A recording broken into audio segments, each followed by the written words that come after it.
when I go on my dog walks.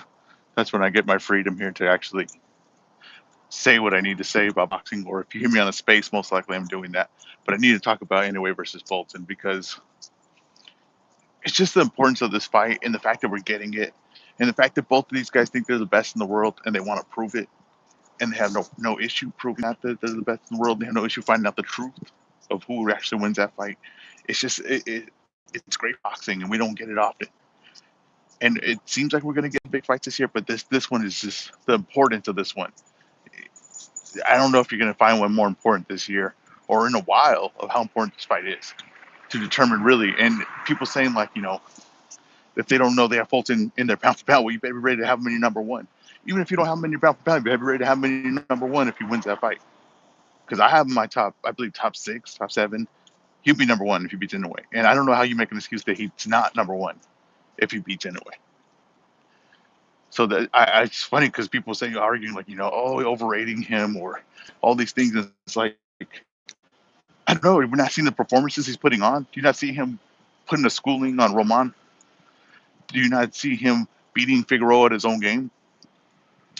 Even Angel Leo, that's like become an underrated victory because Leo kind of hasn't done anything since then. But this guy has, went through undefeated fighters. He took a hard route, no easy route for him. He comes from a lower weight. It wasn't like he had a big backing. It wasn't like he was considered some top prospect. He had to really earn it. And if people don't have him in their top 10 pound for pound, it's ridiculous.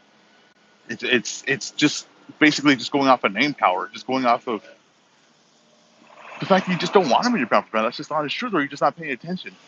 I mean, on the night that Devin Haney won Undisputed from Gaboso, Haney didn't even have the best performance. It was Fulton when he beat Roman, and he smoked Roman. So it's just crazy to me. But now, I don't know what you're gonna be able to do, but he's gonna be probably the first guy ever to go from not being on someone's pound for pound list to being number one on your pound for pound list if he beats Inoue. And if Inoue beats Fulton, I mean, it's funny because you're gonna they try to downplay, Fulton, but everyone's gonna be hyping up that victory if he beats Fulton. Even if you were downplaying Fulton, you have to hype up how good that victory is, especially Inoue going to 122, find the best guy, and actually at the point, kind of where it's like, where does Inoue even go from there if he beats Fulton? Like I'm sure if anyone's gonna get MJ and make it easy to get MJ, it probably Inoue because they could get MJ to go to Japan and pay him a good amount of money for it.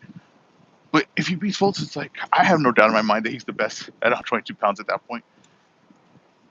And there's just like whoever he fights after that, it's not like, oh, he's further proving it. It's like, no, I already know because he beat the number one guy.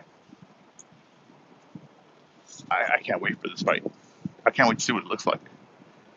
And there's just like enough questions there, enough mysteries there. It makes it super interesting, especially all the pre-fight breakdown and everything like that there's going to be. But just how's this fight going to look? Is Inoue going to have to chase all night? Is Fulton going to, look to exchange with him? There's going to be a lot of exchanging going on. How's Inoue's power? Because we don't know what Inoue's power is going to look like. Like at 122 pounds, I know he's knocking everybody out at 118. Why is 4 pounds any difference? But they're just like, the last hay to break the camel's back type of thing. Where it's just like, everyone has a limit where it's just like your power doesn't mean anything anymore. Or it's just a limit where the weight's just too much. We don't know how Inoue's going to be at 122. We don't know how that's going to look, right? So what if his power doesn't there? Can he win a fight? Can he win a fight without having devastating power against Fulton? Can he outscore Fulton like that? Can he outbox him to decision? If we get to that point, that's going to be extremely interesting. I'm sorry for all that noise. I told you I'm walking around. So basically doing my WBC walk, like Solomon. So, yeah, that's also like extremely interesting as well. But all right, just hopped on here real quick. I'll be doing these a lot more often. I think this is basically what my content's going to look like from now on. Right? Just me in here, just spewing whatever's on my mind, basically. All right. Peace out.